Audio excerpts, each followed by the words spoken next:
Hello and welcome back to the reading of The Mountains Are Calling, Messages Inspired by Nature. My name is Giselle Turi, and today we'll go into Chapter 5, which is Morning Has Risen. I woke up, crawled out of my cocoon, my sleeping bag, for the night, and slowly stretched, greeting the new morning.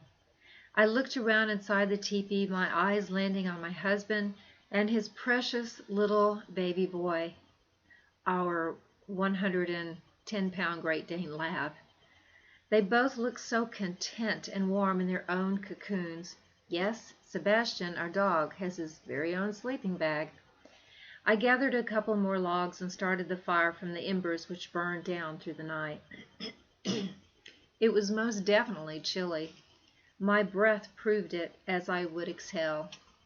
After getting the fire started and making sure it was at a safe level, I pushed back the flaps of the teepee and stepped out.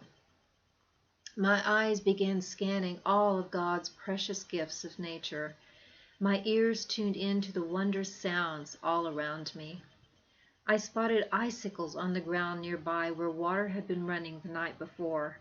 They jutted up like crystalline horns from where the water had sprayed upward. I could hear the birds welcoming in the new day, their different tones and pitches bouncing back and forth as they communicated to each other. Several chipmunks quietly scurried from tree to tree and began to chatter noisily as if to say, "I made it, and you can't catch me," especially when they caught sight of Sebastian during the day.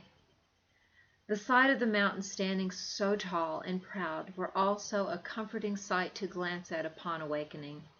Somehow it felt so nurturing to be nestled amongst those tall, majestic giants, like they were guardians watching over all creatures below. Wow! The fresh air and the aliveness of it all was extremely invigorating. I would like to say that I slept heavily throughout the night, but that wouldn't be honest. I must say, as much as I love nature, I don't always sleep well on the ground. But even though I didn't get to sleep till the wee hours of the morning, I still woke up refreshed and renewed. I think it is amazing when being in the real world of nature, how your body readily responds. Yes, morning had indeed risen, a new day, a new beginning, and a fresh start. How many mornings do you wake up with these thoughts and these attitudes? It would be great if we all could wake up in such an environment, and some of you do.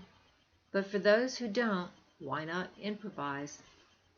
Open your windows in your bedroom and house in the morning to get that fresh air in your home and into your lungs. Open your bedroom windows a couple of inches or so at night, even in the winter, even if it's just enough to feel that breeze coming in and caressing your body. Too chilly? Do you have someone to snuggle with? It could be your partner or a pet. Or perhaps you could add a couple more blankets to bundle up in. Fresh air is so much better than sleeping in dead, stagnant air. Upon arising, slowly stretch your muscles and greet the new day with all of its possibilities and new opportunities for growth. Take the time to quiet your mind, to meditate, or just listen to the birds. After I get up in the mornings, I sit at my table or in my favorite chair, and I like to sip on my hot green tea. I sit quietly and listen to the different birds. If it's a little windy out, I listen to the breeze whistling through my kitchen window. It's so peaceful. Sometimes I close my eyes and I visualize being in the mountains with all its sweetness of nature all around me. Try it. It can be very uplifting. What we usually forget is that we are the captains of our own ship, so to speak. Our lives are in our own hands. As a responsible spiritual being, you can shape your own world and the roles you choose to play in it. The question is, are you willing to make the choice for your own life? I know sometimes it's hard not to get devoured into the chaos of society's expectations. The reality is, the reins are still in your hands, and you can make healthier and happier decisions for your own life. In doing so, this affects those you love in a very positive way as well. How many times do we wake up tired, achy, and unhappy with our lives?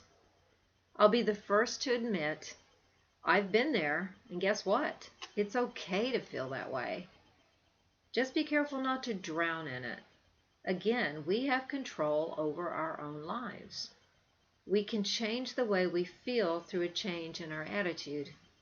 I like to call it a good attitude versus a bad attitude. You can do this through the practice of meditation, visualization, yoga, etc. It is important to make the time to really look at your blessings in your life. Look at all the positives instead of dwelling on the negatives and what you don't have. It does make a difference. Remember, don't be so hard on yourself. Take one step at a time and go forth. Ultreya. Go forth with courage and in love. You are in control of your thoughts and thus of your life. This is a new day. Make the most of it. Smile and be happy. Thank you. I look forward to spending time with you again tomorrow as we go into Chapter 6, Run with the Deer. Bye-bye.